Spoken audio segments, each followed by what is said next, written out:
Vamos a ver algunas de las enseñanzas reportadas de Schneerson. La diferencia entre un judío y una persona no judía proviene de la expresión conocida "vamos a diferenciar", por lo tanto, no tenemos un caso de un cambio profundo en el que una persona no está simplemente en un nivel superior, más bien tenemos un caso de "vamos a diferenciar entre especies totalmente diferentes".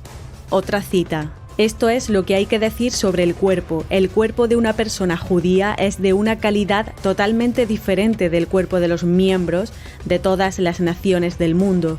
La diferencia en la calidad interna entre los judíos y no judíos es tan grande que los cuerpos deben ser considerados como especies completamente diferentes. Detrás de todo esto hay un eugenismo que también podemos palpar y sabemos que existe claro, como no, judía sionista me refiero, sionismo. Pero todo esto que ellos sabían científicamente y que lo han aplicado y volverán a aplicar más adelante, lo hemos estado viendo y lo vemos en el día a día con el tema de la quimioterapia y el cáncer. Son los mismos perpetradores y los mismos pensamientos eugenésicos, no sé ni cómo determinarlos, racistas, de que somos diferentes especies.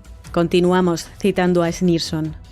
Existe una diferencia aún mayor en lo que se refiere al alma. Existen dos tipos de alma opuestos. Un alma no judía proviene de 3 esferas satánicas, mientras que el alma judía proviene de la santidad. Otra. Como se ha explicado, el embrión es llamado un ser humano, ya que tiene el cuerpo y el alma. Por lo tanto, la diferencia entre un embrión judío y un embrión no judío puede ser entendida. La diferencia general entre los judíos y los no judíos: un judío no fue creado como un medio para algún otro fin, él mismo es el objetivo, ya que todas las emanaciones de la sustancia divina fue creada solo para servir a los judíos. Otra. Las cosas importantes son los judíos, ya que no existen para ningún otro propósito, ellos mismos son el objetivo divino. Toda la creación entera de los no judíos existe solo para el bien de los judíos. La mayoría de la gente no sabe acerca de este aspecto de la enseñanza de Schneerson porque, según dos autores, tales enseñanzas se minimizan intencionadamente, son mal traducidas o escondidos en su totalidad. Por ejemplo, las citas anteriores fueron traducidas por los autores de un libro de mensajes grabados de Schneerson a los seguidores que se publicó en Israel en 1965. Pese a la importancia global de Schneerson y el hecho de que su sede mundial se encuentra en Estados Unidos, nunca ha habido una traducción al inglés de este volumen. Esta falta de traducción de una obra importante no es inusual y explicaron que toda la información crítica acerca de Israel y algunas formas de judaísmo están disponibles solo en hebreo. La gran mayoría de los libros sobre el judaísmo e Israel, los publicados en inglés en especial, falsean su objeto. Estos hechos son desconocidos para la mayoría interesados judíos y no judíos fuera de Israel que no saben hebreo y por lo tanto no pueden leer la mayor parte de lo que los judíos israelíes escriben sobre sí mismos en hebreo. Se describe un conjunto de páginas enfrentadas en las que el texto en hebreo de un código judío importante de leyes contenía una orden de exterminar a los judíos infieles. Es nuestro deber exterminarlos con nuestras propias manos. La versión en inglés de la página opuesta suaviza el texto diciendo: es un deber tomar medidas activas para destruirlos. Si estuvieran enterados de estos textos, es difícil creer que los estadounidenses permitirían que $8.500.000 por día de su dinero de los impuestos deba darse a Israel, donde tales enseñanzas subyacen para que una poderosa minoría que es desproporcionadamente influyente en las acciones gubernamentales. Tampoco es probable que si el público estadounidense estuviera plenamente informado, permitiría que las donaciones a instituciones religiosas de Israel que enseñan doctrinas de supremacía, a veces violentas, sean deducibles de impuestos en los Estados Unidos. El rabino Schneerson siempre apoyó las guerras de Israel y se opuso a cualquier retirada. En 1974 se opuso firmemente a la retirada israelí de la zona de Suez. Prometió a Israel favores divinos si persistía en la ocupación de la tierra. Afirmaciones como que los judíos son el pueblo elegido y fueron creados a imagen de Dios, los gentiles no tienen esa condición y son efectivamente considerados subhumanos. Y yo añado, para ser tratados con quimio y asesinados.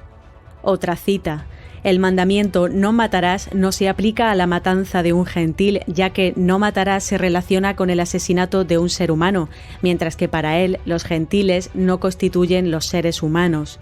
Ahora entendemos mucho de lo que es el aborto, de lo que es la quimio, en las manos sionistas en las que estamos.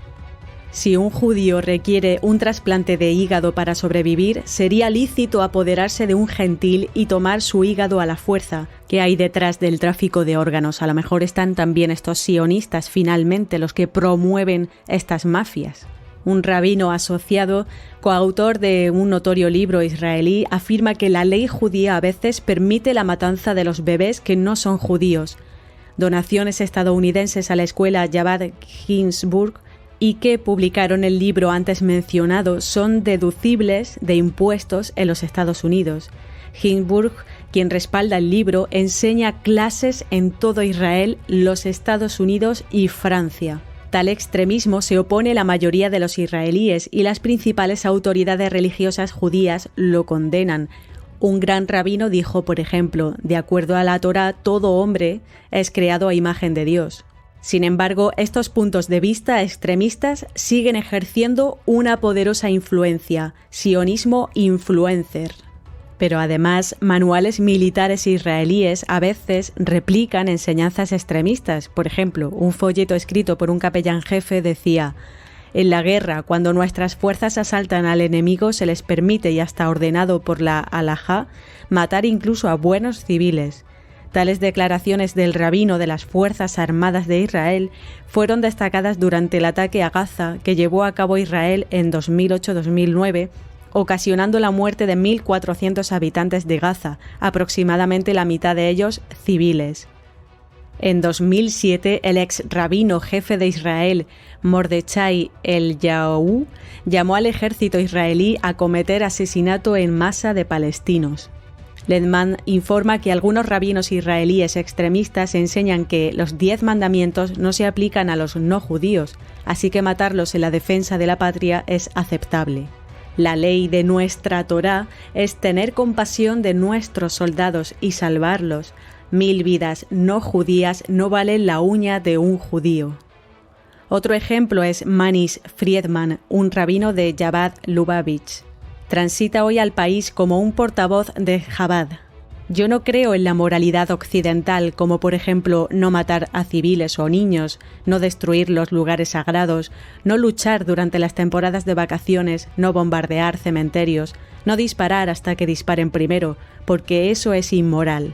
La única manera moral de combatir en una guerra es la manera judía, destruir sus lugares sagrados, matar a los hombres, las mujeres y los niños y el ganado. También trabaja para evitar la paz en Israel y Palestina.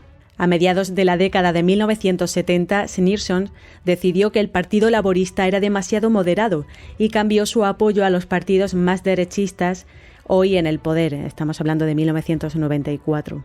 Los autores informan: Ariel Sharon era el político israelí de alto rango del Rebbe. Sharon, a su vez, elogió al Rebbe públicamente y pronunció un emotivo discurso sobre él en la Knesset después de la muerte del rabino. Las enseñanzas de que los judíos son superiores y los gentiles inferiores estaban contenidas en algunos de los primeros textos hasídicos, incluido su texto clásico Tanía, y que todavía se enseñan en la actualidad. Uno de los principios básicos de la Cábala de Luria es la absoluta superioridad del alma judía y el cuerpo sobre el alma y el cuerpo no judío. Según la Cábala de Luria, el mundo fue creado exclusivamente para el bien de judíos. La existencia de los no judíos era subsidiaria. Algunos datos más. El rabino del campus de una importante universidad israelí publicó un artículo en el periódico estudiantil titulado El mandamiento de genocidio en la Torá, en la que dio a entender que aquellos que tienen una pelea con judíos deben ser destruidos, incluso los niños y todos los demás. En un libro de otro rabino se explica que el asesinato de un no judío no se considera asesinato, y vemos que el mundo está regido hoy por los que piensan así. Los fundamentalistas mesiánicos constituyen una porción relativamente pequeña de la población de Israel, y yo diría de todo el mundo, pero su influencia política ha ido creciendo. Si tienen desprecio por los no judíos, su odio por los judíos que se oponen a sus puntos de vista es aún mayor. El asesinato del primer ministro israelí Yitzhak Rabin, que había comenzado a hacer la paz con los palestinos, escribiendo que solo fue uno de una larga lista de asesinatos de judíos que siguieron un camino diferente al ordenado por las autoridades rabínicas. Algunos autores informan que era costumbre en algunos círculos hasídicos hasta el último cuarto del siglo XIX atacar y asesinar a menudo judíos que tenían tendencias religiosas reformadas. Vamos terminando ya. Las escuelas de Schneerson. Mientras Schneerson es honrado en el Día Nacional de la Educación, la realidad es que las escuelas primarias que él creó a menudo fallaron en enseñar a los niños lo básico, la lectura, escritura, ortografía, matemáticas, ciencia e historia, según un graduado. El objetivo real de estas escuelas, comentan, era producir shlichim, misioneros que promuevan Chabad en todo el mundo. Día de la Educación y Participación 2014. Muy pocas personas son conscientes de estos libros y su información encubierta de gran alcance, y el dinero de los impuestos de Estados Unidos continúa fluyendo a Israel. En 1994 conceden la Medalla de Oro del Congreso a Schneerson. El proyecto fue aprobado por ambas cámaras por consentimiento unánime, honrando a Schneerson por sus contribuciones sobresalientes y duraderas hacia el mejoramiento en la educación mundial, la moralidad y los actos de caridad. Así que los estadounidenses ya tienen un día en el que se honra a este rabí Menachem Mendel Schneerson y el movimiento Lubavitch. Gracias por estar aquí, hasta la próxima.